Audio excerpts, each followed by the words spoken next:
Bueno, muchas gracias a todos por venir. Voy a hablar en castellano porque mi gallego es muy malo y me da pena una lengua tan bonita arruinarla, así que prefiero hablar en castellano, que es la lengua que domino porque fue la que me enseñó mi madre. Muchas gracias, Adrián, y muchas gracias al grupo Caladiños que me hizo esta invitación. Suscribo todas las palabras que dijo Adrián hace un rato, yo voy a tratar de enfatizarlas, y la ecuación que yo no vi cuál era, pero sospecho cuál era, la veréis. Obviamente esa ecuación, si bien se supone que está contraindicado mostrar ecuaciones en las charlas, yo mostraré unas poquitas y lo haré, de hecho, apenas empieza la charla ya ocurrirá eso, y lo haré exclusivamente porque hay veces que, lo mismo que si uno está escuchando a Bach, por ejemplo, en música, las partituras de Bach tienen una estructura simétrica tan fabulosa que ver la partitura es bello. Ver la partitura al tiempo que uno escucha la música es más bello que escuchar la música solo. Y acá va a pasar algo parecido. Van a ver que las ecuaciones son muy reveladoras, muy simples, y vale la pena verlas. Y no, o sea, no cierren los ojos, pero el que quiera puede cerrarlos, no son fundamentales. Bueno, yo voy a hablarles de la teoría de la relatividad general, pero sobre todo voy a orientar la charla, una buena parte sobre el final, pero la segunda mitad, digamos, por lo menos, la voy a dedicar a una de las predicciones más espectaculares de la relatividad general, que fue confirmada experimentalmente recién hace 2 años y fue motivo del premio Nobel que se dio hace un mes a estas 3 personas. Y que es increíble, digamos, el propio Einstein fue quien las predijo en 1916, pero como van a ver, digamos, él mismo tuvo dudas. Van a ver que es bastante difícil de imaginar que pueda ser cierto esto de las ondas gravitacionales, y el propio Einstein tuvo sus más y sus menos. Tuvo momentos de su vida en los cuales creyó que no podían existir, que no eran reales, que eran algo artificial. Luego creyó que sí eran reales, pero que jamás iban a poder ser medidas. Y yo creo que esa era la apreciación que teníamos casi todos bueno, yo al menos, honestamente confieso que pensé que no iban a ser medidas por mucho tiempo más, y me alegro mucho de que mis colegas experimentales del experimento LIGO me hayan refutado y hayan sido capaces de ver las ondas gravitacionales. Bueno, voy a empezar terminar hablando de las ondas gravitacionales, que son una forma de ver el universo. Déjenme empezar primero por la otra forma de ver el universo, que es a través de la luz, que es de hecho la que más asociamos a la palabra ver. Entonces, déjenme mostrarles primero qué es la luz. Quien entendió lo que es la luz es este jovencito que está acá, James Clerk Maxwell. En 1865 escribió el trabajo más importante de la física del siglo XIX, en el cual se dio cuenta de lo siguiente. Acá hay ecuaciones, no se asusten, hay solo un par de ecuaciones, pero acá es importante ponerlas. Las ecuaciones que están ahí no importa, lo único que me importa de ellas es lo siguiente. E es el campo eléctrico, o sea, es aquello que todos desde la época de los griegos sabéis que si uno roza ciertos materiales, por ejemplo cuando os peináis, seguramente alguna vez os ha pasado que os peináis y luego apoyáis el peine, atrae unos papelitos que están por ahí cerquita. Entonces, esas son las fuerzas eléctricas. Y B, que es un nombre un poco raro para hablar de magnetismo, pero es el nombre del campo magnético, son las fuerzas magnéticas. Bueno, Maxwell completó este conjunto de 4 ecuaciones, que fíjense que son simples, breves, hasta diría que bonitas, y que explican absolutamente todo el electromagnetismo. Cualquier fenómeno electromagnético está predicho por estas ecuaciones. Y Maxwell observó lo siguiente. Bueno, hizo 2 cosas. Primero, agregó el último término, se dio cuenta que la ecuación de abajo estaba mal y agregó el último término. Y luego lo que dijo es, bueno, me voy a cruzar porque no tengo láser, pero solamente en esta transparencia. Esto que está acá quiere decir variación respecto al tiempo. En lenguaje en castellano es variación respecto al tiempo. Entonces lo que Maxwell dijo, qué raro que es esto. Si el campo eléctrico varía respecto al tiempo, se produce campo magnético. Pero si el campo magnético varía respecto al tiempo, se produce campo eléctrico. Entonces Maxwell pensó en la posibilidad de que, como en una especie de sub y baja, de balancín, el campo eléctrico variara, produjera campo magnético, que variara, produjera campo eléctrico, y entraran como una especie de equilibrio ondulatorio entre ambos. Bueno, probó, sabía algo de matemática, resolvió las ecuaciones y encontró, vaya sorpresa, que efectivamente sí, existe una onda, existe una solución ondulatoria a estas ecuaciones, y cuando se fijó cuál era la velocidad con la cual se propagaba esa onda, las ondas son oscilaciones que se propagan, encontró que el resultado era 300.000 kilómetros por segundo, que ya en esa época se sabía que era la velocidad de la luz. Y llegó a una conclusión maravillosa, y es que la luz es una onda electromagnética. Este es un resultado que sorprendente, o sea, comprender la naturaleza de la luz, como se imaginan, es uno de los grandes problemas de la ciencia, y Maxwell lo comprendió en solitario. El trabajo lo envió a publicar el 1 de enero de ese año, o sea que la noche de Año Nuevo creo que se la pasó calculando. Una vez que uno comprende que la luz es una onda, uno inmediatamente se da cuenta de que una onda está caracterizada por una cosa que se llama longitud de onda, que es qué distancia hay de una cresta a la cresta siguiente, y entonces uno comprende la naturaleza de los colores. Los colores son simplemente diferentes longitudes de onda. Entonces, desde el rojo hasta el violeta, digamos, son los colores que vemos. Son ondas de cierto tamaño. No me importa ahora acá entrar en los números, pero son ondas de cierto tamaño. Pero una vez que uno comprende esto, uno dice, pero si son ondas de un cierto tamaño, ¿qué pasa con las ondas que son más largas que el rojo o más cortas que el violeta? ¿No existen? No, claro que existen. Y ahí uno comprende que la luz, lo que llamamos luz, habitualmente, que es la que vemos, es apenas una franja ínfima de lo que verdaderamente debe llamarse luz. Y entonces hay todo un espectro enorme de ondas, cuya longitud de onda va desde 0 hasta infinito, por así decirlo. En alguna parte, pero una franja muy estrechita, son las ondas de lo que llamamos luz, y todo el resto, que también es luz invisible a los ojos. Descubrir que existe luz invisible a los ojos es fundamental para inventar aparatos que puedan ver esa luz. Entonces, de los nombres, si bien quizás algunos no conocían esto, pero seguro que los nombres radar, radio, ultravioleta, microondas, son todos nombres familiares porque hay aparatos domésticos incluso asociados a ellos. Todos esos aparatos domésticos que tienen esos nombres funcionan con luz invisible a los ojos. Por ejemplo, el microondas, ponéis la comida en el microondas, le dais a comenzar, y si miráis por la ventanita del microondas no veis nada más que la comida, pero ahí adentro, la comida está siendo irradiada con luz, pero de una longitud que es más larga que el rojo.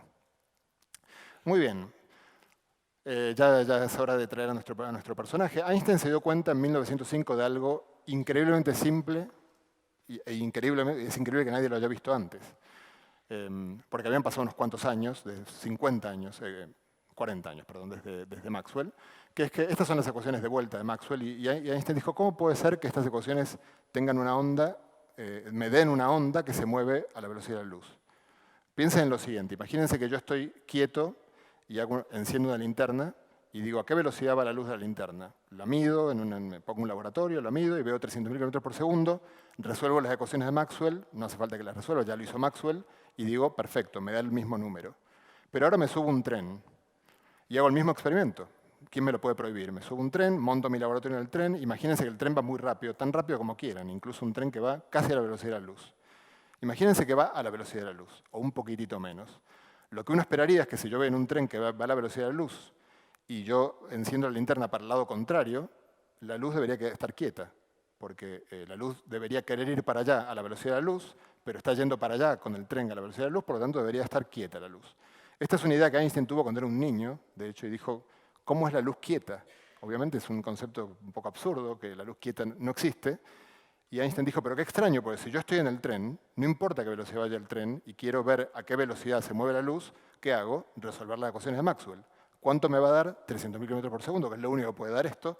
Por lo tanto, entonces, ¿cómo puede ser? ¿La luz se mueve igual para todos los observadores? ¿Da igual que esté quieto a que me esté moviendo? La única manera de que eso sea cierto, o sea, si yo, cuando enciendo la linterna para allá, viajando para allá, la luz se mueve a 300.000 kilómetros por segundo, inmediatamente, si agarran un papelito y hacen algunos dibujitos, se van a dar cuenta que eso pareciera querer decir que hay algún otro observador que la ve moverse a otras velocidades, a menos que el tiempo que yo mido desde el tren y el tiempo que mide la persona que está fuera del tren no sea el mismo. No había ningún indicio en 1905 de algo tan loco, ¿no? que el tiempo sea distinto para una persona que va en un coche que para la persona que está quieta, que no está viajando en el coche, o que si hay coches a distintas velocidades, cada uno tiene su tiempo. Parece absurdo. O sea, el tiempo, si lo piensan un poco, en todas las ciudades antiguas de Europa estaban los grandes relojes en las iglesias o en lugares altos para que todo el mundo lo vea y sincronice sus relojes. O sea, el tiempo era universal hasta que llegó este señor. Pero este señor dijo, si el tiempo es universal, esto es absurdo. El tiempo universal hacía falta para la teoría de Newton, y entonces Einstein tenía que elegir o Newton o Maxwell. Y Einstein tuvo la valentía, de la que hablaba Adrián hace un rato, por buenas razones, que algo comentaré después, Pero bueno, había que ser muy valiente para... O sea, Newton era lo más cercano a Dios que ha habido en este planeta, y decir que Newton es el que está equivocado y que esto es correcto era muy audaz. Y eso es lo que hizo Einstein. Einstein dijo, esto es correcto, la velocidad de la luz en el vacío, le agrego la palabra en el vacío, porque en un medio, en la atmósfera, por ejemplo, puede ir un poco más lenta la luz, es un absoluto. ¿Está bien? Einstein dijo, en cualquier estado de movimiento en el que yo esté, yo enciendo una lámpara y la luz, cualquier observador que esté en un tío vivo, que esté en una... Bueno, en principio el tío vivo déjenme dejarlo de momento de lado, en un tren, a cualquier velocidad, va a haber siempre, todos van a decir que la luz va a la misma velocidad. Bueno, es muy fácil ver que esto tiene consecuencias tremendas. Yo voy a mencionar algunas de ellas, lamentablemente el tiempo no me da para contarles todas, pero por ejemplo, ¿qué pasa con el tiempo? Déjenme mostrarles por qué el tiempo se dilata. Entonces, lo que voy a hacer es poner dos relojes. ¿Qué es un reloj? Un reloj es cualquier sistema que haga algo repetitivamente, con un cierto ritmo. Entonces, me voy a fabricar relojes con luz, con una luz que va de un espejo a otro, y imagínense que tarda un segundo en ir y volver. Entonces, aquí lo van a ver. Tengo dos relojes, y esa pelotita pretende ser la luz que va de un sitio, de un lugar al otro, en cámara súper lenta, porque la luz cuando la encendemos pareciera que es instantánea, pero no es instantánea. Entonces, imagínense que eso es un segundo, lo que tarda en ir y volver. Y ahora el reloj de abajo lo pongo en unas vías de ferrocarril y lo voy a hacer moverse. Cuando se mueva, la luz va a estar condenada a seguir una trayectoria diagonal para poder ir y volver al espejo de abajo. Pero la diagonal que recorre, evidentemente la diagonal es más larga que la línea vertical. Este haz de luz recorre una diagonal que es más larga que la dirección vertical. Si yo en lugar de usar la luz, usar una pelotita, por ejemplo, voy en un tren tirando una pelotita, lo que ocurriría es que la pelotita, yo la veo subir y bajar, pero el que me ve de afuera del tren la ve hacer una trayectoria parabólica, porque la pelotita lleva la velocidad del tren. En ese caso, como la pelotita lleva la velocidad del tren, yo la estoy tirando para arriba, pero la pelotita va más rápido de lo que yo creo que va, porque tiene además la velocidad del tren. Ahora, si Einstein tiene razón y la luz va siempre a la misma velocidad, si siempre va a la misma velocidad, tarda más en recorrer un camino más largo, siempre. O sea que el segundo del reloj de abajo tiene que ser más largo que el segundo del reloj de arriba. Si el segundo es el tiempo que tarda en ir y volver, claramente tarda más en ir y volver en el reloj en movimiento que en el reloj quieto. Bueno, sabemos que esto cuando Einstein lo formuló, obviamente no fue recibido con gran alegría, porque además la única forma de poder ver estos efectos es poder tener algo que viaje más o menos a la velocidad de la luz, cerca de la velocidad de la luz. Si no, el efecto es muy pequeño y muy difícil de medir. Bueno, se fue midiendo con el correr del tiempo. Yo les voy a mostrar una forma en la que se midió en la década del 70, ya Einstein había muerto, que es totalmente impresionante y en la cual no queda ninguna duda que él tenía razón. El experimento en un acelerador de partículas, en la cual las partículas se aceleran a velocidades cercanas a las de la luz, se cogió una partícula que se llama muón. El muón es una especie de primo gordito del electrón, y que el muón es una partícula que si yo tuviera un muón aquí, el muón en 2 millonésimas de segundo se convierte en un electrón. ¿No? Es muy inestable y en 2 millonésimas de segundo se convierte en un electrón y expulsa otras dos partículas que son muy entretenidas, que ahora mismo están atravesándolos ustedes en millones por segundo, que se llaman neutrinos. Entonces, déjenme mostrarles esta animación en la cual la bolita roja es como si fuera un muón y van a ver que se convierte en un electrón, que es verde, creo. Ahí está, y expulsa los dos neutrinos. Entonces, ¿cuál fue el experimento que se hizo? Lo que se hizo fue poner un muón adentro del acelerador y un muón afuera del acelerador. Bueno, si el que está adentro no se mueve, los dos al mismo tiempo se convierten en electrones.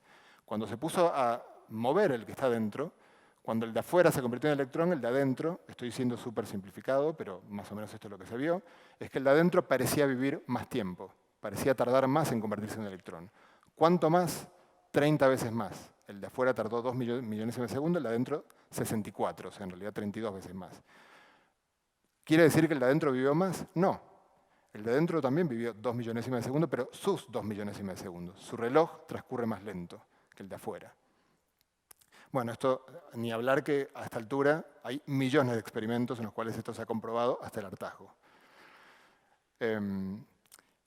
Lo que está en la base de la teoría de la relatividad, algo que me parece importante, y lo voy a decir ahora, antes de que luego me olvide, está algo tan fundamental que yo creo que cuando algunos acordarán que hace unos años se supone que se observaron neutrinos que iban más rápido que la luz, Y bueno, era un resultado de un experimento, y a los teóricos nos preguntaban los periodistas, bueno, ¿qué te parece este resultado? Y todos decíamos, bueno, obviamente el experimento tiene última palabra. O sea, si el experimento lo dice, pues habrá que darle la razón, pero debe estar mal, porque si eso fuera cierto, la relatividad está mal, pero es que no es que a Einstein le tengamos cariño, que también, en mi caso, sino que esté mal la teoría de la relatividad quiere decir que está mal ese principio tan simple que yo mencioné hace un rato, que es que cualquier persona, no importa su estado de movimiento, usa las mismas leyes de la física. Si está mal la relatividad, eso quiere decir que cuando todos vosotros empecéis a caminar y os vayáis de la sala, cada uno tendría que irse con sus propias ecuaciones de la física distintas. Y eso es absurdo. Si fuera así el universo sería incomprensible. Si cada uno necesitara para hacer un experimento saber cuál es su estado de movimiento, sería absurdo, entre otras cosas, porque ¿cuál es mi estado de movimiento? Digamos, en la época de Newton la gente hablaba de moverse, estar quieto o moverse a velocidad constante. ¿Pero qué quiere decir eso? O sea, yo, por ejemplo, estoy quieto. Todos vosotros diríais que estoy quieto. Pero quien nos vea desde afuera, que ve que el planeta está rotando, me ve que estoy rotando a una velocidad de hecho muy alta. Entonces, la frase estar quieto no tiene sentido. No hay nada que esté quieto. Como diría Jorge Drexler, si quieres matar algo, déjalo quieto, como en su último disco. Bueno, como la velocidad de la luz es una constante universal, vale para todos igual, pasa lo siguiente, algo que si hay algún argentino en la sala lo va a entender muy bien, porque nosotros padecimos de algo que se llamó la convertibilidad, que era una medida del gobierno por el cual un peso era igual a un dólar, porque sí, porque el Parlamento lo decidió así y llevó al país a la quiebra. Bueno, en el mundo físico hay una medida de convertibilidad que es la velocidad de la luz. Fíjense, yo agarro una unidad de tiempo, un segundo, y digo un segundo luz, y un segundo luz es una distancia. Es cuánto tarda la luz en recorrer un segundo, qué distancia recorre la luz en un segundo, que son 300.000 kilómetros. Digo un año, es una unidad de tiempo, digo un año luz, es una unidad de distancia. Entonces puedo convertir tiempo en distancia todo el tiempo, de forma universal, y como la velocidad de la luz es la misma en todos lados, lo puedo hacer y comunicárselo a alguien que vive en otro lugar del universo y lo va a entender. Entonces el tiempo y el espacio, debido a este factor de convertibilidad, bueno, pues no son tan distintos. Y en 1907 este señor que está acá, que se murió muy poco después, Hermann Minkowski, se dio cuenta de que había que tomárselo muy en serio esto. Si el tiempo y el espacio son intercambiables, entonces cuando uno va a resolver un problema de esto de física del colegio, que uno dibuja el eje vertical y los ejes horizontales para medir alto, ancho y largo, pues hay que agregar un eje para el tiempo. Porque el tiempo no es distinto que el espacio, digamos, que la distancia, que la medida de distancias. Claro, vosotros me diréis cómo dibujo un cuarto eje, no os preocupéis, yo tampoco lo puedo dibujar ni me lo puedo imaginar. O sea, la dificultad para imaginar 4 dimensiones la tenemos también los físicos profesionales, pero matemáticamente es muy fácil de hacer. Entonces Minkowski dijo, hay que hacerlo. Lo que nos está diciendo esto es que hay que hacer esto. Efectivamente, cuando uno, si entraran en las ecuaciones, se darían cuenta de que cuando uno introduce lo que Minkowski sugirió, todas las ecuaciones se vuelven simples. Y eso es una revelación, simples y agregaría bellas. Y eso es una revelación de que es el camino correcto. Por lo menos es una pista o induce a pensar que es el camino correcto. Cuando uno encuentra un lenguaje en el cual todo cuadra. Y como si fuera un puzzle que uno ni siquiera sabía que estaba armando, pero de repente las piezas cuadran. Bueno, como van a ver dentro de un rato, sobre el final de la charla, esto es más real de lo que uno, incluso creo que Einstein hubiera imaginado durante mucho tiempo de su vida. Lo del espacio-tiempo, quiero decir. Entonces, a partir de ahora, me tendrán que aceptar que yo hable del espacio-tiempo. Está el espacio, el tiempo, pero el tiempo no es un reloj que está en la pared. El tiempo es una dirección en la cual me puedo mover. De hecho, me muevo en el tiempo yo. Hace 10 minutos, cuando empecé la charla, era 10 minutos más joven y entonces no era el mismo. O sea, nos estamos moviendo en la dirección del tiempo, todos hacia el futuro. Así que, lamentablemente, ¿o no? Bueno, en 1907 Einstein tuvo, además de este trabajo de Minkowski, Einstein tuvo lo que llamó la idea más feliz de su vida y que es la siguiente. Todo el mundo sabía en aquella época, y con esto veréis que Einstein era una persona muy inteligente, pero muy simple en su forma de pensar. O sea, las ideas de Einstein son muy fáciles de transmitir porque eran simples, como la de ¿qué pasa si me muevo a la velocidad de la luz? Es una idea muy simple. Pues la otra que se le ocurrió a él estaba mirando un día de lluvia y se acordó de que todo el mundo decía en aquella época que Galileo había tirado de la Torre de Pisa una serie de objetos. Obviamente si uno hace eso, tira cosas desde la Torre de Pisa, una manzana, un papel, Bueno, todo cae a tiempos distintos porque el papel interacciona con la atmósfera y bueno, va flotando y cae más lento que la manzana. Pero Galileo tuvo una idea genial, en el fondo genial porque no es lo que el experimento muestra, pero es una abstracción. Él dijo, si no hubiera aire, caería todo igual. Esa fue la afirmación de Galileo, y que todos los cuerpos caen igual. Luego vino Newton, formuló sus ecuaciones, y las ecuaciones de Newton predicen que todo cae igual. Así que eso era algo conocido por todo el mundo. La vuelta de tuerca que le dio Einstein a esa cosa tan simple es decir, momentito, porque Einstein estaba obsesionado porque el observador puede ser cualquiera. Entonces, un observador legítimo es también alguien que se tira por el balcón.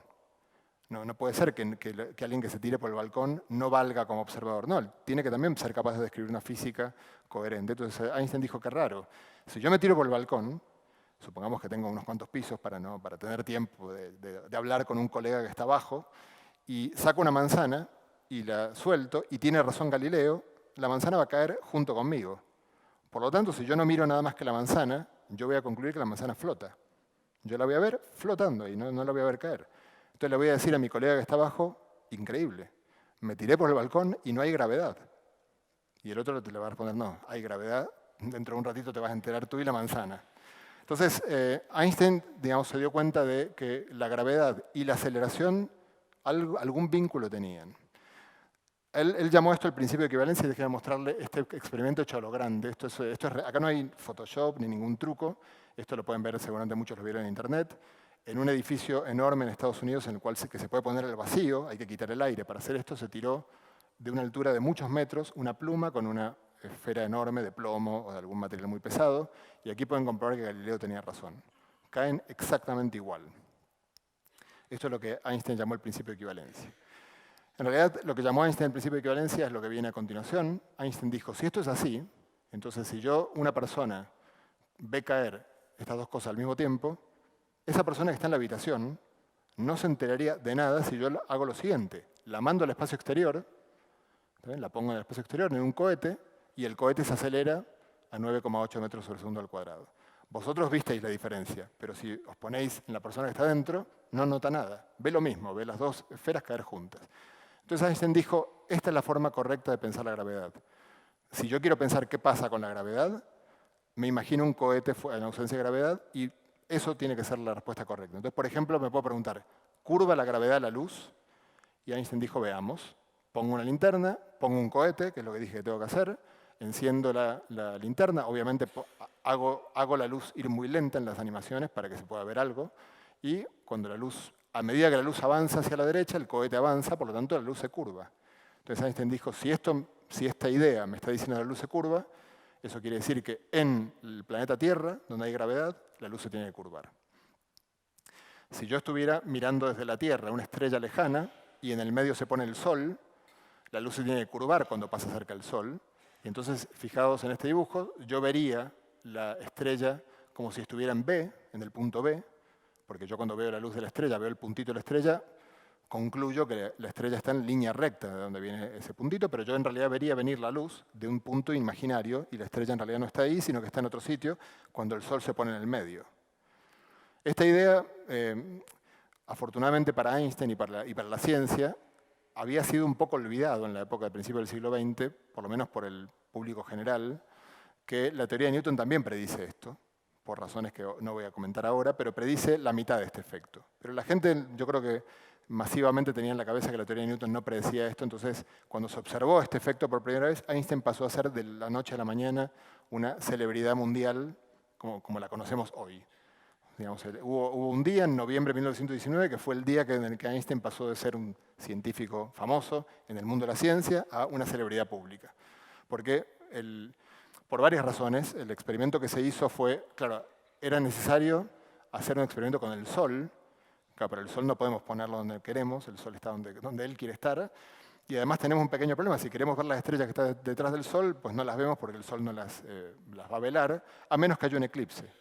Entonces, afortunadamente, la teoría de Newton Newton, una de las cosas que lo convirtió en una celebridad es que era capaz de predecir los eclipses y la gente se quedaba alucinada.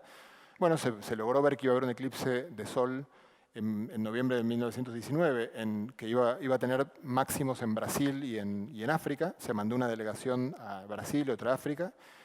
Por si acaso, porque déjeme decirle algo que como argentino me apena un poco, hubo un intento de hacer esto antes en Argentina y se nubló ese día. En Argentina siempre pasan estas cosas. Y claro, eso es una putada, o sea, si se nubla, uno no lo puede hacer el experimento. Aquí lo pudieron hacer y llegaron a la conclusión, el que encabezó todo este proyecto fue Lord Arthur Eddington. Piensen un poquito, esto es 1919, en 1918 acabó la Primera Guerra Mundial en la cual se mataron ingleses y alemanes.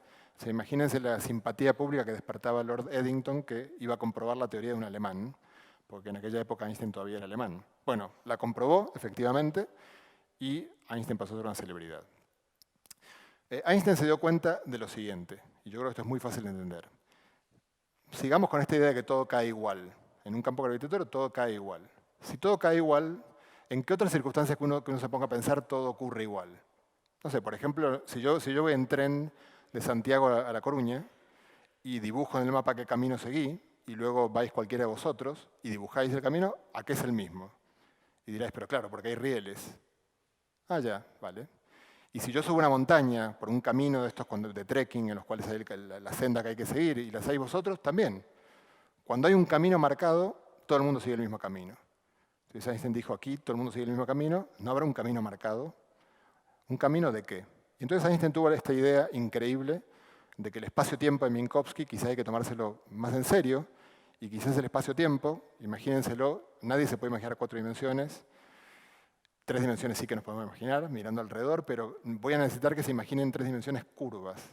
Y como 3 dimensiones curvas hace falta una 4ª dimensión para curvarla, entonces les voy a pedir que lo hagan con 2 dimensiones. Si yo tengo 2 dimensiones, un folio de papel, lo puedo curvar.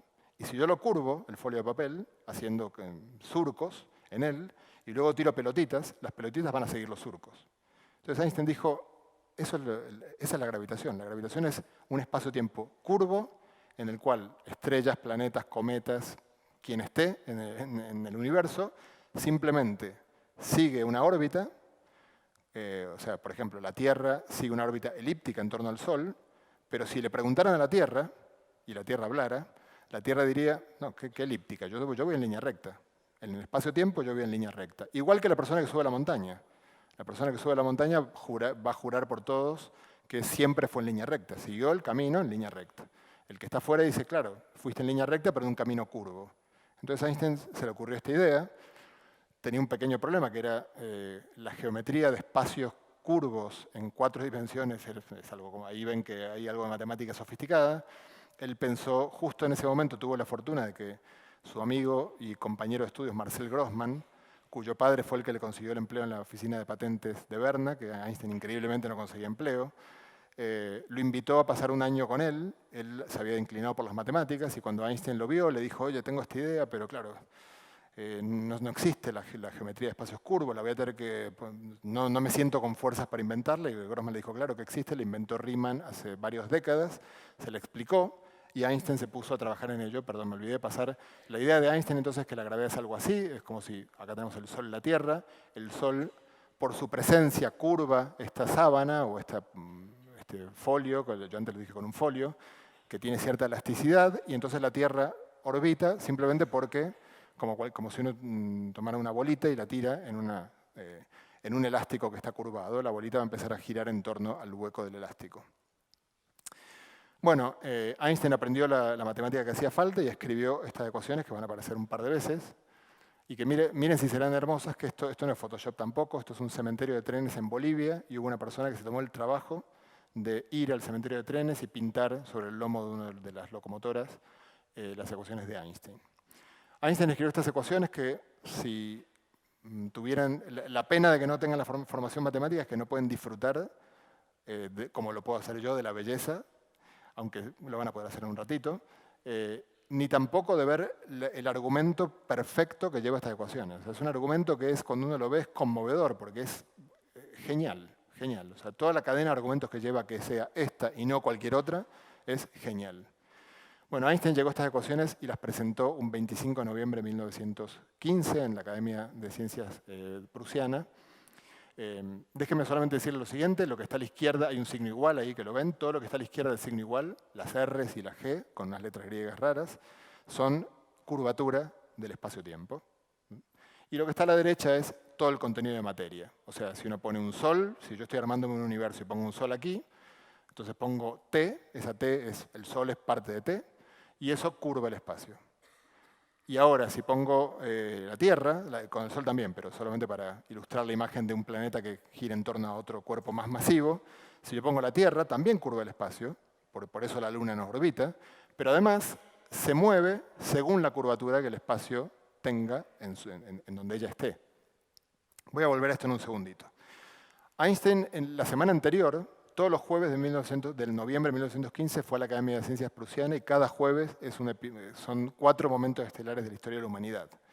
El jueves anterior, Einstein con unas ecuaciones equivocadas, a él le faltaba este término, este segundo término no lo tenía, pero por razones que no vienen al caso, daba igual para lo que él calculó y resolvió un problema que era el único problema. Había un único problema que la gravitación de Newton tenía, que era conocido en aquella época. Y era un problema que parecía irrisorio.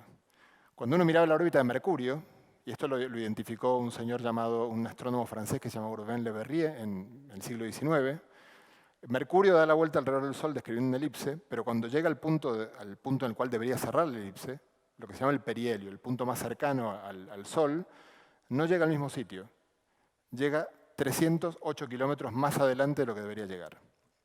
Solo para darles una idea, la órbita de Mercurio debe tener, a bote pronto, unos 200 millones de kilómetros, entre 200 y 300 millones de kilómetros. 308 kilómetros parece una tontería. O sea, es como si mañana ganan el gordo de Navidad, ganaron 300 millones de euros y en lugar de darles eso de premio le dan 300 millones menos 308. Nadie va a protestar por eso, diría, hombre, 308 me da igual. Bueno, a los científicos, por suerte, la ciencia es una disciplina rigurosa y paciente, en la cual no nos da igual. O sea, eso, bueno, quizás no entendemos por qué, pero ya lo entenderemos. Y Le Verrier se puso a intentar entender por qué pasaba esto. Y entonces dijo, claro, ya sé lo que pasa. Lo que ocurre es que hay otros planetas en el sistema solar, no está solo el Sol. Y los otros planetas son mucho más chiquitos, están más lejos, pero bueno, algún efecto tendrán. Y como es muy pequeño este efecto, no será eso, lo calculó. Por cierto, Le Verrier descubrió Neptuno de una manera absolutamente genial. Le Verrier se dio cuenta que faltaba un planeta para poder explicar algunas de estas anomalías, como la de Mercurio, y calculó y dijo, falta un planeta de tal masa y tiene que estar allí. Pusieron el telescopio y estaba allí Neptuno. Increíble. Así que se imaginan que Le Verrier pasó a ser, en Europa era, digamos, la última palabra. Entonces Le Verrier calculó el efecto del resto de los planetas y efectivamente comprobó que el resto de los planetas adelantaban a Mercurio 285 kilómetros. Quedaban 23 kilómetros. Bueno, ¿qué hizo Le Verrier? Esta historia, me voy de tiempo, pero es que es una historia preciosa. Le Verrier dijo, si me funcionó una vez, me tiene que funcionar 2. Debe haber un planeta pequeñito dentro de la órbita de Mercurio, que es el que produce eso que me falta. Claro, si existiera ese planeta, sería tan cercano al Sol que sería seguramente con un clima un poquito caliente. Entonces él lo llamó Vulcano. Y dijo, tiene que existir un planeta, ya mismo no me piden nombre, ya os lo doy yo, Vulcano, así que buscadlo. Y ocurrió algo fabuloso. Un astrónomo francés aficionado, médico, lo observó. Anunció que lo observó, Le Verrier lo fue a visitar, le dio por confirmado el hallazgo, le dieron la Legión de Honor a la República Francesa, Le Verrier se murió poco después convencido de que era un genio, que lo era también, pero... y luego, durante un periodo, los astrónomos europeos lo veían y los astrónomos en Estados Unidos, que ya tenían una actividad científica vigorosa, no lo veían a Vulcano. Vulcano no existía. Vulcano no existía. Y Einstein mostró el 18 de noviembre de 1915 que sus ecuaciones predecían los 23 kilómetros que faltaban clavados. No 24 ni 22, 23. ¿Se imaginan que el efecto que produjo eso en la gente que lo escuchó? Uno está ante una verdad cuando ocurre algo así, sin dudarlo.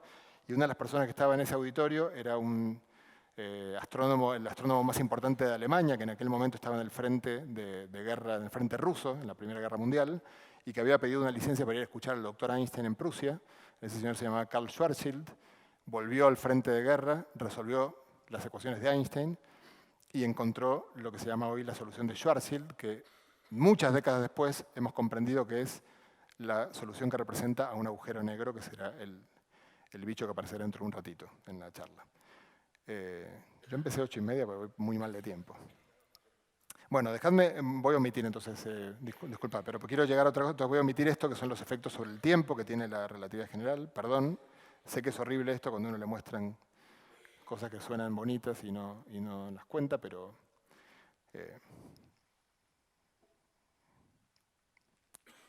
lo siento. Esto simplemente es muestro que el tiempo transcurre distinto en planta baja que en el primer piso.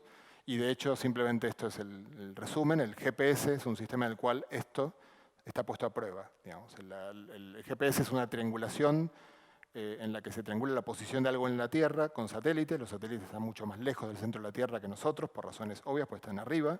Y entonces el tiempo transcurre más rápido en los satélites. El segundo del satélite transcurre más rápido que el segundo en la Tierra. Y si uno no tuviera en cuenta eso, como lo único que hace el GPS es enviar una señal al satélite que le dice son las 8:20 con 35 segundos y 453 milisegundos. Llega la señal al satélite y dice son tal hora. La resta, multiplica por la velocidad de luz y saben qué distancia hay. Y con 3 distancias se triangula. Pero claro, si el tiempo que transcurre en el satélite transcurre distinto que en la Tierra y uno no lo tiene en cuenta, el satélite se descalibra el sistema. Y hoy en alguna entrevista que me hicieron en la radio, no sé si alguno lo escuchó, yo dije que me da, si bien los ingenieros me odiarían del sistema GPS, pero me hubiera gustado históricamente que se hubiera montado el sistema GPS sin saber esto. Porque no había ninguna dificultad para montar, o sea, el concepto de triangulación es un concepto que no requiere la relatividad, montar satélites tampoco, y me hubiera encantado que montaran el sistema y que luego nada cuadrara, y que cuando uno prende el GPS al día siguiente, 11 kilómetros por día se descalibra. Así que al día siguiente ustedes encienden el GPS y están en Rábade, ¿no? Bueno, ¿qué son los agujeros negros? Los agujeros negros son, uno puede, si un astro curva esta sábana, bueno, un astro con más masa la curva más, y con más masa la curva más, entonces surge inmediatamente la idea de un astro que pueda curvar tanto esta sábana que, por así decirlo, la rompa, o sea, que genere un hueco en la sábana. Bueno, esta idea tiene una larguísima historia, una larga historia en la cual lo único que voy a comentar de Einstein, porque también es bueno saber que incluso los genios como él se equivocan gravemente. Einstein recibió las cartas de Schwarzschild en la cual Schwarzschild le mostró la solución que había encontrado. Einstein lo felicitó y le dijo, la verdad que no esperaba que tan rápido alguien pudiera resolver las ecuaciones, pues si bien parece muy simple, son difíciles de resolver.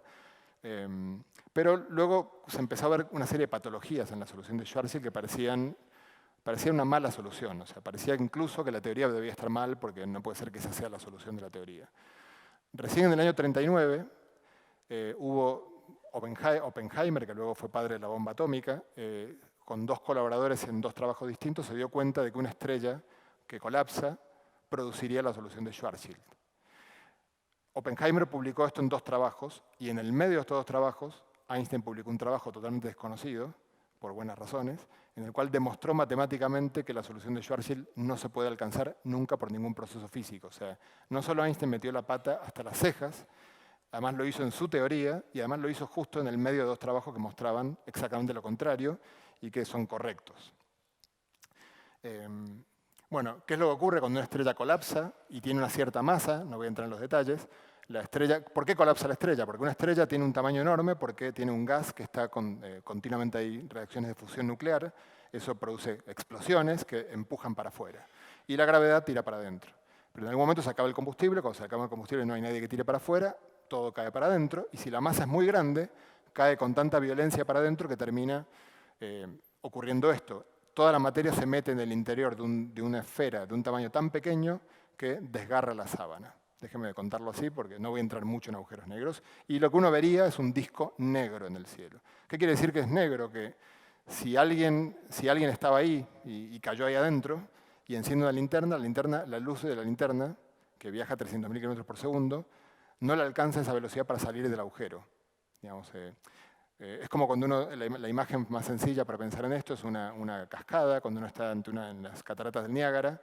Si uno está a unos metros, por más que la cascada sea violenta, uno puede ir remando y mirar la cascada y no pasa nada. Si uno empieza a acercarse para curiosear, va a haber un punto, que es el punto de no retorno, en el cual uno no puede volver atrás. El agujero negro, el disco digamos, la frontera del disco es ese punto de no retorno. Cualquier cosa, incluida la luz, que atraviese esa frontera, no volverá nunca más.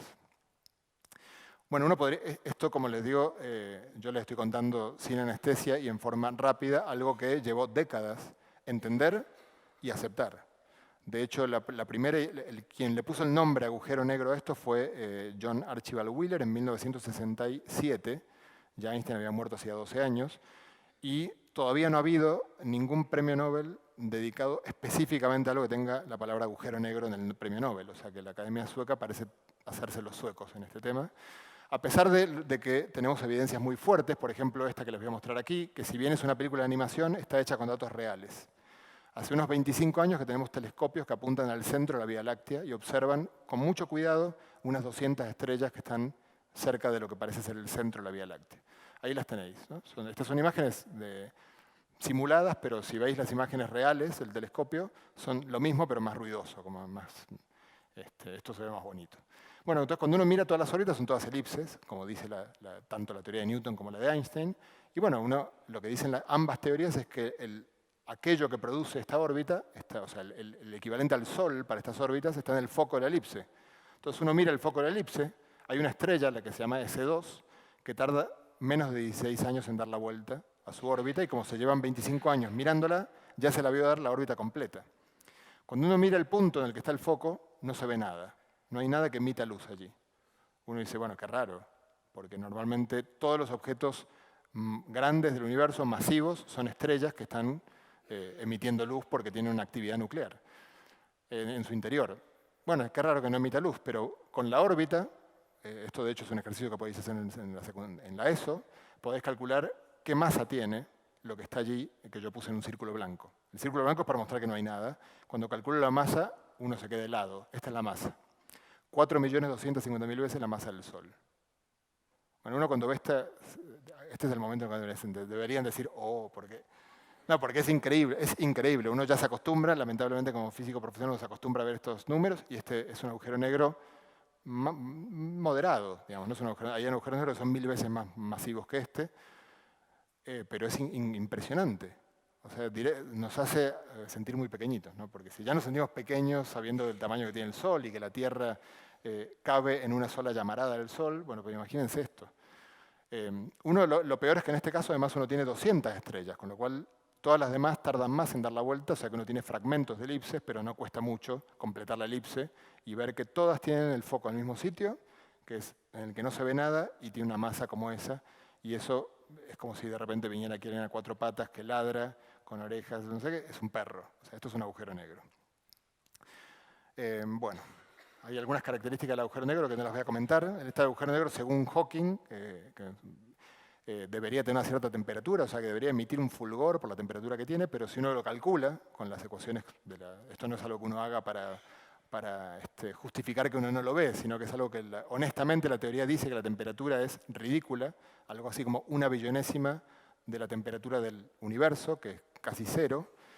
Y lo peor de todo es que si uno mira la potencia de emisión, si eso es una especie de lamparita súper tenue, mucho más fría, digamos, que el universo, sí, mucho más fría que el universo, uno diría, bueno, pero da igual, yo voy a poner telescopios muy potentes que la vean. Bueno, pues hace falta, yo les ahorro el trabajo, hay un 1 con 42 ceros. Hace falta 1 heptillón de agujeros negros para que emitan como una lamparita doméstica. Entonces, eso ya vuelve un poco más complicado el asunto. O sea, poder ver algo que es 1.000.000.000.000.000.000, 7 veces más débil que una lámpara doméstica que está a 30.000 años luz, es un poco difícil. Pero bueno, volvamos a las ecuaciones de Einstein. Acá ven una foto de otro ángulo para confirmar que no es Photoshop. Bueno, aquí entonces yo les decía, esto que está acá es la curvatura del espacio-tiempo, lo que está a la derecha es la materia, el contenido de materia y energía. O sea, esta idea es, la formuló Wheeler así, y es muy bonita, es el espacio-tiempo se curva por la presencia de materia y de energía, y la materia y la energía se mueven en los surcos que genera esa curvatura. La idea es muy sencilla, salvo por el hecho de que es un espacio-tiempo cuatridimensional y que se curva el tiempo también, que eso no me pidan que les dé ninguna intuición para eso, salvo el hecho de que el tiempo transcurra a distintos ritmos, pero el tiempo se curva. Claro, el hecho de que se curva el tiempo inmediatamente genera, si se curva el tiempo, no podrá formarse un círculo en el cual yo viajo hacia el futuro y vuelvo al mismo sitio. La teoría de la relatividad es un poco complicada en ese sentido, y hay situaciones en las cuales se forman esos círculos. Y digamos, lo que la mayoría de los físicos pensamos es que eso muestra situaciones que son no físicas, que no pueden ser correctas, porque si uno pudiera hacer un círculo en el tiempo y viajo hacia el pasado y reaparezco aquí, fíjense que yo podría hacer lo siguiente, yo podría hacer eso y entonces cuando reaparezco en el presente me siento en la primera fila, en algún lugar que entre vosotros, en las piernas de alguien, para ser más incorrecto. Lo vuelvo a hacer y me siento en las piernas de otra persona. Y lo vuelvo a hacer y lo hago infinitas veces, con lo cual debería yo estar acá dando la charla y al mismo tiempo sentado en las piernas de todos vosotros y en el auditorio. No tiene sentido la realidad física a la cual eso lleva, por eso cuesta creer que eso pueda ser cierto. Pero la física en principio admite esa posibilidad. Lo que no dije nada es del 8pi, 8 número, lo conocéis todos, pi también, más o menos. G es la constante de Newton, que es un número muy pequeño, pero muy pequeño. Y c es la velocidad de la luz, que es un número muy grande. Está elevada a la cuarta, un número grande elevado a una potencia se hace más grande todavía, y está dividiendo. O sea que ese número que está aquí es tremendamente pequeño. ¿Eso qué quiere decir? Quiere decir que yo tengo que poner muchísima masa para curvar esta sábana. La sábana del espacio-tiempo, que yo dibujé como una sábana que se curvaba muchísimo, es medio mentira eso. O sea, en realidad se curva muy poco. Es una sábana muy tensa que tengo que poner verdaderamente objetos para poder explorar esa curvatura. Los efectos de esa curvatura tengo que poner cosas muy pesadas. Por eso los efectos relativistas son importantes, especialmente cuando hay agujeros negros, cuando hay cosas que son muy pesadas. Bueno, Einstein en 1916 dijo lo siguiente: bueno, si yo tengo esta sábana y me la tomo en serio, déjenme por un ratito tomármela en serio, me lo merezco, soy Einstein. Si yo tengo membranas rígidas, por ejemplo un tambor, para ser rápido y claro hacia dónde quiero ir, tengo un tambor, la membrana de un tambor. Supónganse que está súper rígida, me parece casi que es dura, pero yo sé que si la golpeo, suena, y si suena es porque vibra. Y es más, suena cuando yo la dejé de golpear. Yo le pego un golpe, saco la baqueta y sigue vibrando. Entonces Einstein dijo, si esto es una membrana rígida, tiene que vibrar también.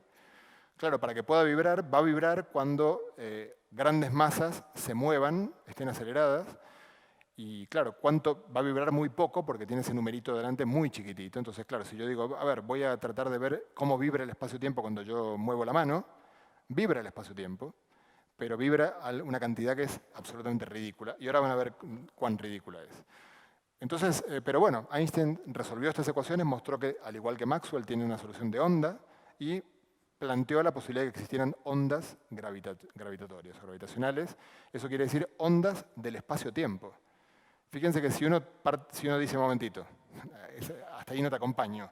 El espacio-tiempo es un marco que me imaginé yo para representar las cosas. No puede vibrar un marco que me imaginé yo, que no está ahí. Bueno, Einstein dijo, no, el marco está ahí. El espacio-tiempo es el sustrato en el cual ocurre la realidad física y ese sustrato vibra. Entonces, bueno, la idea es más o menos esta. Yo tengo masas que se mueven, esas masas que se mueven curvan el espacio-tiempo y lo hacen vibrar. Por ejemplo, tengo una supernova, que es una explosión de una estrella, que es algo muy importante, muy violento, y eso muy violento me debería producir oscilaciones como si yo tirara una piedra muy grande en el centro de un lago, digamos. Entonces la idea es detectar esas oscilaciones. Ahora vamos a ver cómo lo vamos a hacer. Déjenme saltarme esto porque luego va a volver. Claro, yo necesito un sistema que produzca, una vez que me doy cuenta que estas oscilaciones son muy tenues, necesito para poder aspirar a verlas que sean lo más grandes posibles. Entonces digo, bueno, por ejemplo, agujeros negros o por ejemplo, estrellas. Y idealmente, como necesito que estén aceleradas, el sistema perfecto para ver ondas gravitacionales no quiere decir que sea el único, insisto. Una mano moviéndose produce ondas gravitacionales.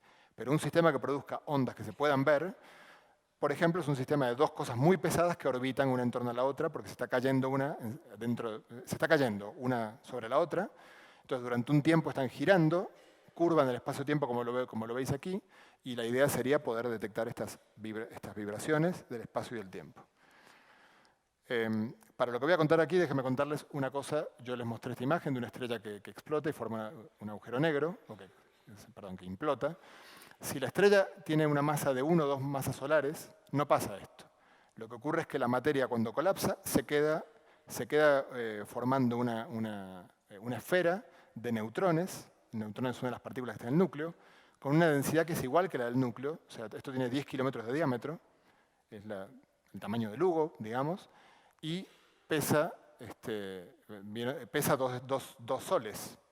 Imagínense una estrella que pesa 2 soles en el tamaño de Lugo.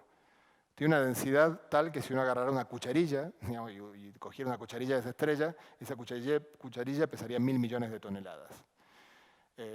Bueno, esto es lo que se llama estrella de neutrones y se han observado hace mucho tiempo este tipo de estrellas porque producen esto que, perdón, pero la animación sigue su curso. Las estrellas de neutrones producen en muchas ocasiones, no siempre, pero producen este par de haces de partículas y de luz que emiten en las dos direcciones, como si fuera un faro. Y cuando se producen pares de estrellas, bueno, voy a volver, perdón, a lo anterior, porque estaban todas sincronizadas para obligarme rápido, pero no me gustó que me obligara. Por lo menos déjenme tener esta imagen acá. La primera vez que se observó este sistema, se observó porque uno cuando mira con el telescopio con cuidado, lo que ve es como un faro. Uno ve una luz que la veo, no la veo y ve una periodicidad en esa luz. Cuando uno estudia con más cuidado el sistema, se da cuenta que ese faro es una estrella que orbita en torno a otra que no emite nada. Entonces uno ve la estrella que, a pesar de que la otra estrella no emita nada, es importante en este faro porque es la que determina, según la distancia a la que estén, determina también el período del faro. Entonces, estos dos señores que vais a ver aquí, bueno, aquí está la animación, Hals y Taylor se dieron cuenta de lo siguiente: si estas estrellas están cayendo, si cada una está cayendo, de alguna manera con el tiempo van cayendo una sobre la otra, entonces va a ir cambiando el periodo de este faro. Lo midieron durante muchos años, de hecho ellos lo detectaron en 1975 creo, y se midió hasta ahora, digamos, se sigue midiendo.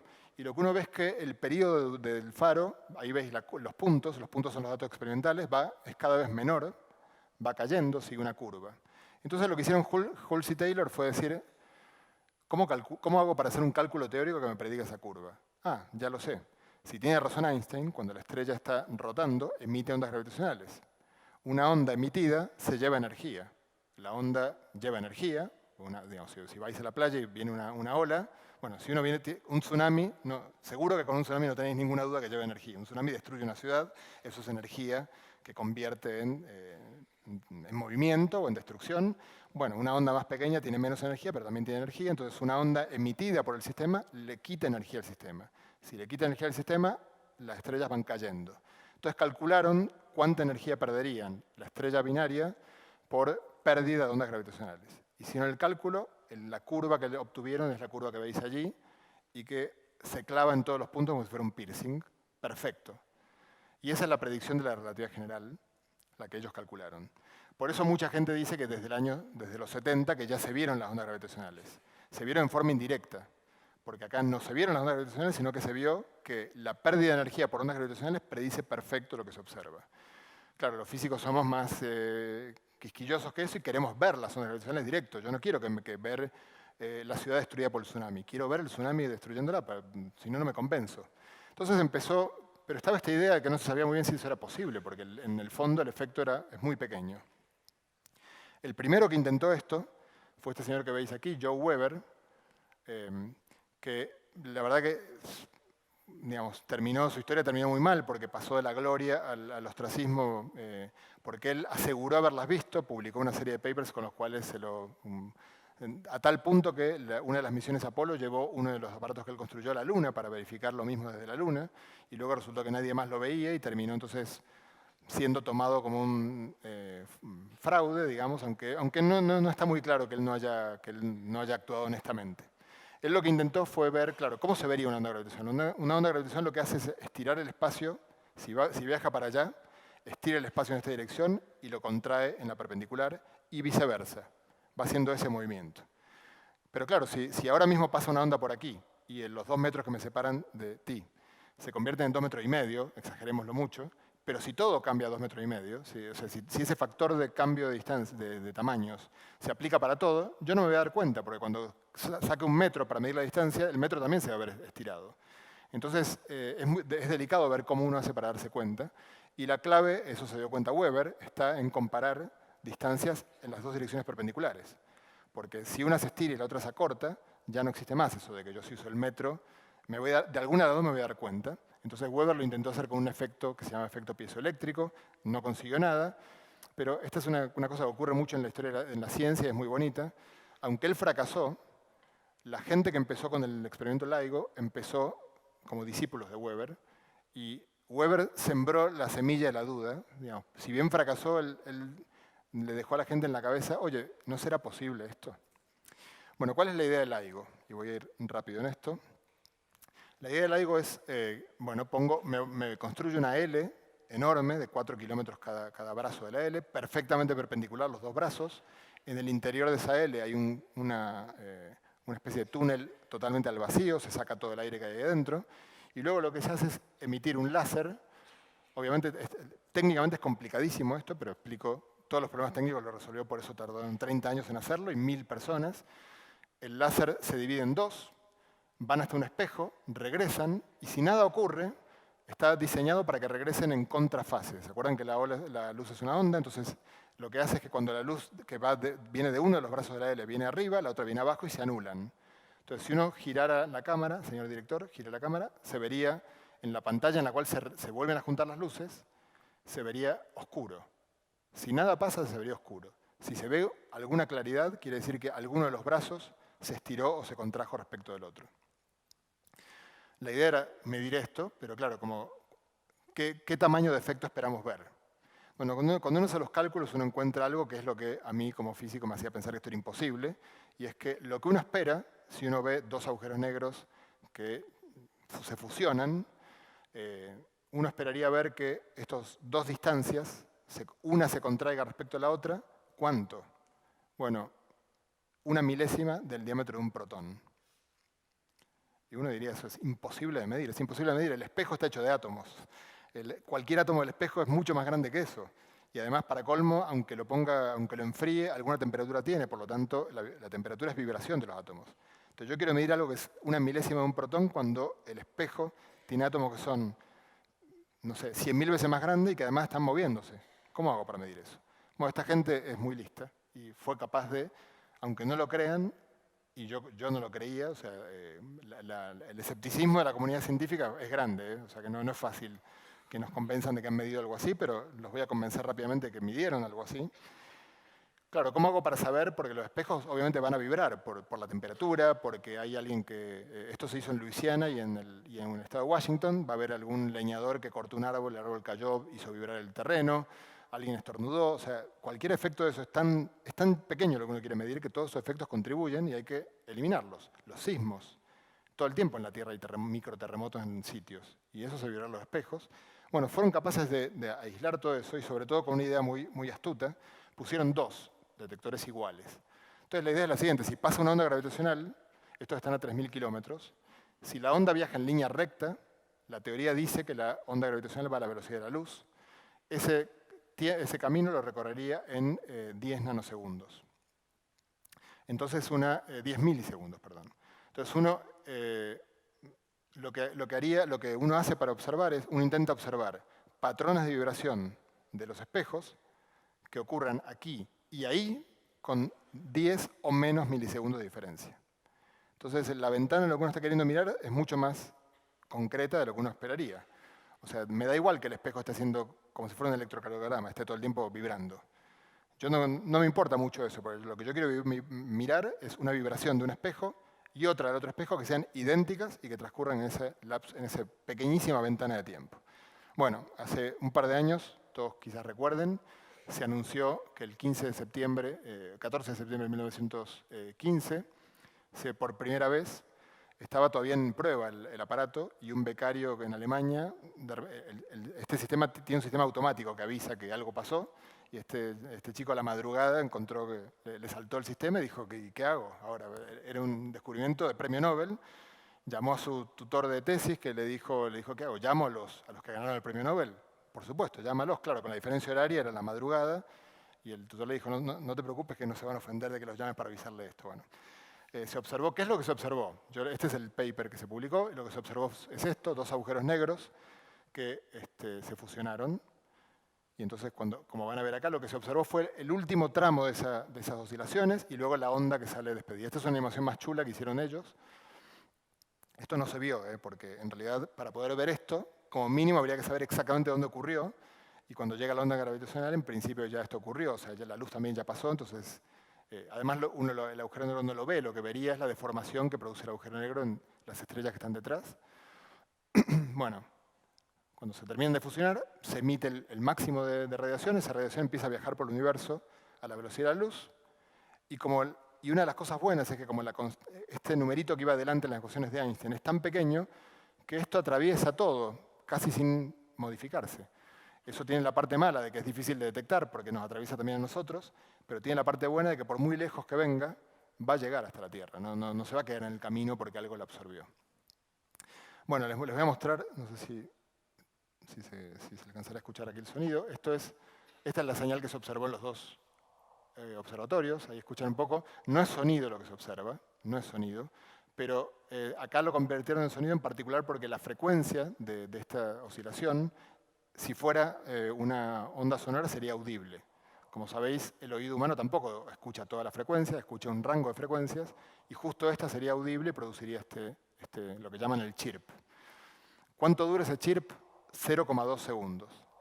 O sea, todo esto fue para, en 0,2 segundos, escuchar esto, bueno, o sea, ver la coincidencia, y afortunadamente los físicos teóricos habían hecho toda una serie de cálculos, por lo cual con esto uno podía deducir, por ejemplo, que los agujeros negros tenían 29 masas solares, uno, 36 el otro. Cuando se fusionaron, quedó un agujero negro final de 62 masas solares, y los que son rápidos en matemática dirán, te faltan 3. Sí, las 3 masas solares que faltan, multiplicadas por c cuadrado, ¿se acuerdan que E igual a mc cuadrado, hablando de Einstein? Las 3 masas solares por c cuadrado fueron emitidas en la onda gravitacional.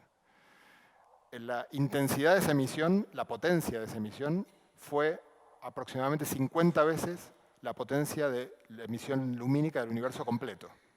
O sea, es un evento de una violencia tremenda. No estaría bueno estar cerca de eso. Afortunadamente ocurrió a 1000 millones de años luz de la Tierra. Por lo tanto, cuando ocurrió esto en la Tierra no solo no habían seres humanos, sino que a duras penas lo más grande que había eran unas algas microscópicas que empezaban a reproducirse, lo que es el inicio de la reproducción sexuada.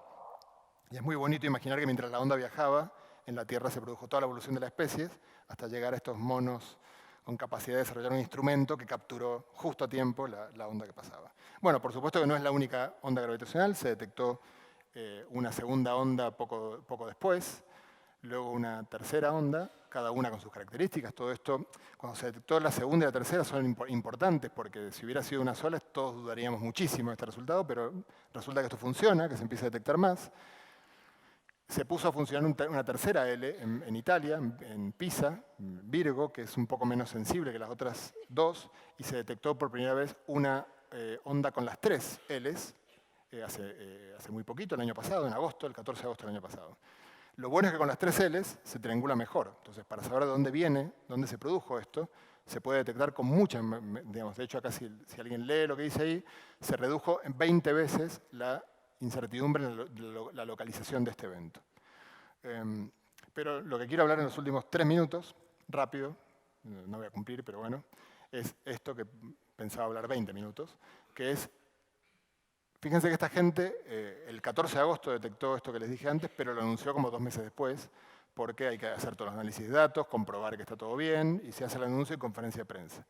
Yo le daría el Oscar en alguna de las categorías a la gente que hizo esta presentación, porque con cara de póker contaron eso, y no contaron que 3 días después, esto es el 17 de agosto, 3 días después, observaron lo que es la observación más espectacular de la historia de la astronomía, y que no entiendo cómo hicieron para aguantarse y no contarlo. Van a ver qué es lo que observaron. Por primera vez se observó la fusión de 2 estrellas de neutrones, y no de agujeros negros. Todas las demás fueron de agujeros negros. ¿Por qué la de estrella de neutrones es más interesante o más, tiene más chicha? Por lo siguiente. Cuando las estrellas de neutrones se fusionan, se produce una explosión. Es materia, no es espacio, no es un agujero en el espacio-tiempo, es materia. Se produce una explosión, esa explosión emite lo que la teoría decía, porque nunca se había observado, es que emite 2 chorros de rayos gamma, que es luz de muy alta energía, muy violentos, que duran cada uno de ellos una fracción de segundo, y luego empieza la materia a expandirse, luego vamos a ver de vuelta esta imagen, y en algún momento, como todo lo que había ahí dentro eran neutrones, son millones y millones de neutrones que salen disparados a lo bestia, ¿Y qué pasa? Cuando un neutrón impacta a otro y un tercero, se empiezan a aglomerar y se forman átomos, digamos. Se forman átomos, que justamente los átomos tienen protones y neutrones en el núcleo, y los protones y neutrones son intercambiables, por razones que hoy no voy a comentar. Entonces, existía la idea de que en este tipo de procesos se formaban átomos. Y además, como el proceso es muy violento, se formaban átomos pesados. Y estaba la teoría de que los átomos más pesados de la tabla periódica se producían en este espectro. Pero esto era una teoría. ¿Qué pasa? Cuando se observó cuando en LIGO observaron esta onda gravitacional y vieron que eran dos estrellas de neutrones, mandaron inmediatamente un WhatsApp a todos los telescopios del mundo, incluyendo los 7 que hay en el espacio. Y dijeron, claro, tenían una zona del cielo en la cual esto había ocurrido, dijeron, acá puede haber luz, mirad todos para allí. Y se produjo, bueno, acá veis todos los telescopios, muchos están en Chile, porque Chile tiene el mejor cielo para observar desde la Tierra. Y lo que viene a continuación es una historia increíble, porque los telescopios en 10 u 11 horas después de que se observó la onda gravitacional, un telescopio de los que está en Chile se dio cuenta de en qué galaxia había ocurrido esto, fue capaz de determinar la galaxia, por lo tanto le dijo todo lo demás a esa galaxia.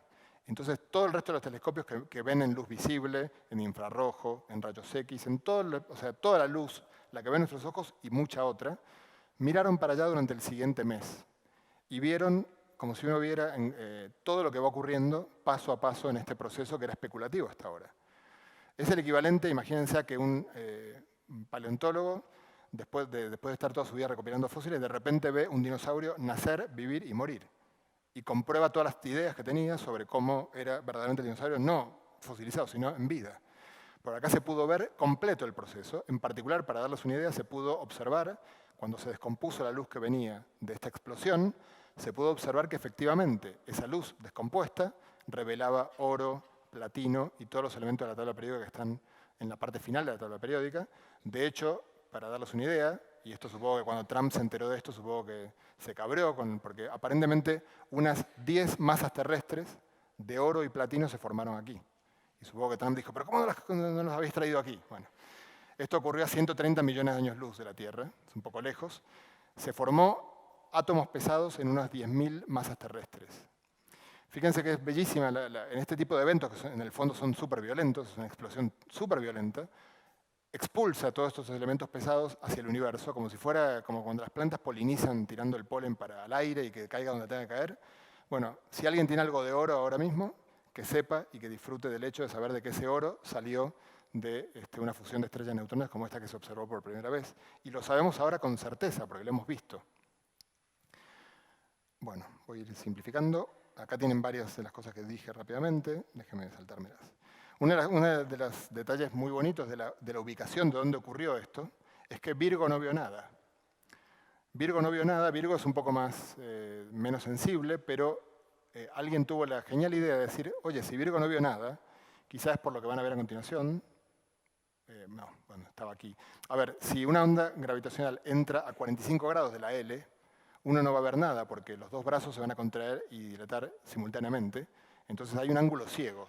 Los detectores tienen un ángulo ciego. Entonces hubo alguno de los miembros de este equipo que dijo, ¿no será que vino de un ángulo ciego? Y usaron eso para limitar la zona del cielo en la cual podía venir esta onda gravitacional. Eso hizo que todos los telescopios se enfocaran en una zona mucho más pequeña. En esa zona del cielo había unas 150 galaxias. Entonces cada telescopio miró en alguna hasta que uno descubrió lo que van a ver a continuación. Voy rápido porque, perdón, me he pasado muy mal de tiempo. Bueno, esta es la galaxia en la cual se descubrió, ahora van a ver la imagen. Esta galaxia, por cierto, la descubrió William Herschel, que fue quien descubrió el planeta Urano, y la descubrió esta galaxia mientras en París se tomaba la Bastilla. ¿No? O sea, que estas cosas ocurren al mismo tiempo, hay gente que siempre está trabajando en su laboratorio. Bueno, yo creo que ya vi una peliculita que lamentablemente alguna me la pasé muy rápido, pero están las imágenes en la cual uno puede ver ese puntito luminoso, muy luminoso, que fue cambiando de color a medida que pasaban los días y los telescopios fueron viendo ese proceso en el que cambió de color hasta que dejó de verse a ojo, pero luego los telescopios en rayos X, en infrarrojo, lo siguieron viendo y además la secuencia de colores se correspondía perfecto con la teoría, con lo cual uno dice, está muy seguro de que la teoría es correcta. Bueno, la onda gravitacional de que se midió tiene otra virtud respecto a las otras, que es que en el tiempo duró 100 segundos casi. Fue mucho más tenue que las otras, vieron que las otras fueron 0,2 segundos, esta duró un montón de tiempo, casi 100 segundos, voy hablando porque está en tiempo real esto, hasta que finalmente se produjo el final de la onda y todo eso se pudo ver completito, en los dos de los tres detectores. Y en el tercero no, pero eso sirvió para ubicarla y luego se vio la luz. O sea, ahora, después de esto, yo tengo menos duda de que hay ondas gravitacionales que de cosas que de que hay una mesa, digamos, ¿no? Porque esto sirvió para ubicar dónde estaba este objeto que luego pudimos ver. Bueno, ya termino. Solamente aquí tiene una peliculita mientras voy hablando de vuelta en la cual se ve, aquí se ve un poquito en esta animación el momento en el que se producen los elementos pesados. Acá están las estrellas de neutrones, producen ondas, cuando se terminan fusionando van a ver que explotan y se va a ver un momento en el cual, por lo menos está hecho por un animador, digamos, el momento en el cual se expulsan todos los elementos pesados que van a parar a los anillos de casados que tenéis vosotros en vuestros dedos en algún momento. Bueno, los elementos que se encuentran son estos. Solo termino la charla solamente mencionando lo siguiente. Una de las predicciones de la teoría de la relatividad general es que el universo tuvo un origen, y ese origen es lo que llamamos Big Bang. Y durante 380.000 años después del Big Bang no se podía ver la luz porque la luz estaba atrapada en una especie de sopa de materia que no le permitía salir. Por lo tanto, cuando miramos lejos, mirar lejos es mirar al pasado, tenemos un límite a cuán en el pasado podemos mirar. No podemos mirar nada que esté, no podemos ver nada que sea anterior a esos 380.000 años. Sin embargo, las ondas gravitacionales no tienen este problema. Pasan de largo por la materia, por lo tanto, en principio, podemos ver las ondas gravitacionales del Big Bang. No se han visto. Hace falta otros aparatos, no estos, porque son ondas son del mismo tipo, pero emiten en otra frecuencia, que este aparato no es útil para medir esas ondas gravitacionales. Pero, digamos, obviamente confío que en algún momento eso se pueda ver y eso será increíble, poder observar directamente los efectos del Big Bang. Bueno, os agradezco mucho la atención, lamento haberme pasado tanto de tiempo, espero que igual lo hayáis disfrutado. Solo quiero recordaros que está el libro aquí, que espero que el libro contiene muchas de estas historias y yo creo que, no es porque lo acabe de terminar de escribir y se acabe de publicar, pero creo que el libro vale la pena y que lo disfrutaréis y estoy dispuesto a devolver el dinero al que no lo disfrute. Bueno, muchas gracias por la invitación a todos.